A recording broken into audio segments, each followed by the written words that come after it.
So hello guys, आज से मैं एक नई सीरीज चालू कर रहा हूँ कि लर्न ट्रेडिंग विद साहिल कर कर। ये फर्स्ट एपिसोड है इसका। हर एक दूसरे दिन एक एपिसोड आएगा। ये इसका करने का क्या रीज़न है, बिकॉज मुझे काफ़ी लोग मैसेज कर रहे थे कि they want to learn trading. आप ट्रेडिंग कैसे सीख सकते हो, तो मैं ये सीरीज़ के अंदर आपको ट्रेडिंग बेसिक से एडवांस तक सिखाऊंगा। उसके बाद मैं एक नई सीरीज़ बनाऊंगा, different strategies that you can use. उसमें मैं अपनी स्ट्रैटेजीज बताऊंगा जो मैं यूज़ करता हूँ। तो आप उसके लिए ट्यून रहना, उसके लिए सब्सक्राइब कर लो, लाइक कर लो, नोटिफिकेशन ऑन कर लो। सो बेसिक सीखते हैं कि what is supply and demand and how market works on दो सप्लाई एंड डिमांड। तो देखो, सब एक प्रोडक्ट होता है तो सप्लाई और डिमांड, उसका हर एक प्रोडक्ट का सप्लाई और डिमांड रहता है। अगर फॉर एग्जांपल अगर demand of the product is high रहेगा, तो of course the price of the product will also be high. So when demand ज़्यादा है तो प्राइस भी हाई है। वैसे ही स्टॉक का भी वैसे ही होता है। अगर फॉर एग्जांपल एक कंपनी ने अच्छे रिजल्ट प्रेजेंट किया, उसके बाद उसका डिमांड हाई ही रहेगा, क्योंकि everyone wants to buy that particular stock because it has posted very good financial results. तो हेंस क्या होगा, उस दिन वो स्टॉक का भाव ऊपर चले जाएगा। अब वाइस वर्सा होता है, जैसे सप्लाई। अगर फॉर एग्जांपल एक कंपनी ने जब एक प्रोडक्ट का, मैं प्रोडक्ट के एग्जांपल देता हूँ आपको। प्रोडक्ट का अगर समझो सप्लाई कम हो, सप्लाई कब ज़्यादा रहेगा, जब फर्स्ट ऑफ ऑल सेल्स नहीं हो रहे होंगे प्रोडक्ट के अंदर, तो जब भी आपका सप्लाई हाई रहता है। तो सेम मार्केट्स में वही रहेगा। अगर कंपनी फाइनेंशियल रिजल्ट्स नहीं दे रही है सही, तो वो स्टॉक में आपको सप्लाई ज़्यादा दिखेगा ही दिखेगा, क्योंकि क्या बोलते हैं, उसका डिमांड कम है और सप्लाई ज़्यादा है, एंड ऑल्सो प्राइस लोअर रहता है क्योंकि डिमांड क्रिएट करने के लिए। तो वैसे ही ये मार्केट्स रहता है। तो अब मैं सिखाऊंगा आपको ड्रॉ कैसे करते हैं, कि कौन से लेवल्स आप कैसा वो ढूंढ सकते हो कि ये लेवल, हाँ ये सपोर्ट है, ये रेजिस्टेंस है, ये डिमांड है और ये सप्लाई है। तो आप देखो, पहले तो चार्ट ऐसा करना अपना, इतना लाइक काफ़ी वाइड आउट करना ऐसे। आप देखो कि किधर किधर चार्ट ने विग बनाया, आप देख सकते हो इधर। मैं पेंसिल में निकाल लूँ, ब्रश निकाल लूँ मतलब। आप देख ही रहे हो, ये एक ही लेवल है। आप 24 देख रहे हो, ये इधर कितनी मल्टीपल विग्स बनाया है मार्केट ने। मल्टीपल टाइम रेजिस्टेंस भी ये लेवल के आसपास लिया है। तो इसका मतलब क्या है कि ये लेवल काफ़ी इंपॉर्टेंट है। तो ये लेवल को आप मार्कआउट करोगे ऐसा कर कर। देखो, ये लेवल आपका एक मार्कआउट हो गया। तो हाँ, इसके नीचे अब जाएगा तो डेफिनेटली काफ़ी नीचे जाएगा स्टॉक वो सब, तो वैसा रहेगा। ये आपका हो गया डिमांड। अब सेकेंड थिंग, अगर आपको सप्लाई ड्रॉ करना है या रेजिस्टेंस ड्रॉ करना है, तो सिंपली आप जैसा डिमांड ड्रॉ करें, अगर ये ऊपर से विक लिया हुआ है इस तरफ, तो आप इससे सिंपली ड्रॉ कर सकते हो। एक बड़ा जोन है ये। तो मार्केट्स अभी ये जोन के नीचे ही आप देख रहे हो, तो कंसोलिडेट कर रहा है। ये जोन तोड़ेगा तो ऑफकोर्स काफ़ी बाइंग आएगा मार्केट्स में। तो ये ऐसा कुछ सप्लाई और रेजिस्टेंस, डिमांड और रेजिस्टेंस ड्रॉ होता है।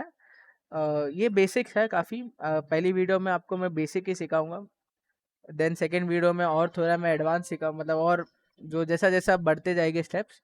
तो ये बेसिक है। अब ट्रेंड लाइंस क्या होती है? ट्रेंड लाइंस होती है बेसिकली एक लाइन बनाई जाती है, जो कि एक ट्रेंड को डिफाइन करती है। इन सिंपल वर्ड्स, अगर मार्केट डाउन जा रहा है तो हमेशा मार्केट्स या कोई भी फाइनेंशियल इंस्ट्रूमेंट वो पुल बैक्स लेने आएगा, यानी वो नीचे जाएगा तो फिर थोड़ा ऊपर आएगा, या ऊपर जाएगा तो फिर थोड़ा नीचे आएगा। तो वो किधर से सपोर्ट लेता है, कभी कभी वो सपोर्ट से घूमता है, कभी कभी वो ट्रेंड लाइन से घूमता है। तो वो मैं बनाना सिखाता हूँ आपको। आप इधर आप इससे बना सकते हो, ये ट्रेंड लाइन का बाहर रहता है, देखो ये ट्रेंड लाइन बोलते हैं इसको। ये आप ऐसा लेके आगे देखो, ये डाउनवर्ड ट्रेंड था तो मार्केट्स ये कर रहा था। ये देखो, मार्केट्स एक ऐसा डाउनवर्ड ट्रेंड लाइन में चल रहा था, तो घड़ी घड़ी आप देख रहे थे ये मार्केट इधर तक गिरा, ये पुल बैक लिया वापस से, ये ट्रेंड लाइन पर आया, फिर गिरा, फिर ट्रेंड लाइन पर आया, अब तीसरी बार इसने ब्रेकआउट कर गया। तो डेफिनेटली जब ये ब्रेक किया उसके बाद आपको काफ़ी पॉइंट्स मिले। उसके बाद ये ट्रम्प के टैरिफ्स के कारण मार्केट गिरा। तो ये बेसिक ही मैं सिखा रहा हूँ फिलहाल के लिए। लेकिन इसके अराउंड बहुत सारी ट्रैपिंग होती है। ये ट्रैपिंग बहुत होते हैं, मतलब सो ये डिमांड और सप्लाई के भी अराउंड और ट्रेंड लाइन्स के भी अराउंड। सो आपको फर्स्ट बेसिकली मैं सिखा रहा हूँ, अगले तीसरे वीडियो में मैं आपको प्राइस एक्शन सिखाऊंगा कि वो कैसा आपको फाइंड आउट करने का कि कैसा प्राइस वो कर रहा है, how is price reacting to a support और सप्लाई, सपोर्ट और रेजिस्टेंस जोन। तो मैं आपको वो सिखाऊंगा, ऐसे आप एक ट्रेंड लाइन बना सकते हो और मैं सपोर्ट और रेजिस्टेंस बना सकते हो। अब समझो मार्केट्स किस बेसिस पर और चलता है, यानी कौन से अदर मैक्रो फैक्टर्स है जिस पर मार्केट चलता है, वो भी मैं आपको ये वीडियो में बताऊंगा, क्योंकि बेसिक वीडियो है, ये सब आपको पता होना चाहिए मार्केट्स में। हाँ, सो अभी मैं मैक्रो फैक्टर्स के बारे में बात करूंगा। मैक्रो फैक्टर्स उसे बोलते हैं जो मार्केट्स को इनडायरेक्टली इम्पैक्ट करते हैं। वो अपने इकोनॉमिक के रिलेटेड नहीं होते, लेकिन they have a major impact. जैसे कि आपका ऑयल। अब आपको मालूम ही होगा कि इंडिया एक ऑयल इंपोर्टर है। इंडिया के पास खुद के पास ऑयल नहीं है, तो हेंस इंडिया को ऑयल इंपोर्ट करना पड़ता है। सो अब इसका इन जो हमारा इन्फ्लेशन है ना, वो अगर ऑयल प्राइसेस ज़्यादा है तो हमारा इन्फ्लेशन ऊपर ही रहेगा, क्योंकि हम नेट इम्पोर्टर रहता है ऑयल के और हमें ऑयल खरीदना पड़ता है। तो हेंस हमारा कॉस्ट ज़्यादा लगता है, ऑयल के प्राइसेस बढ़ जाते हैं and hence the inflation of the country rises.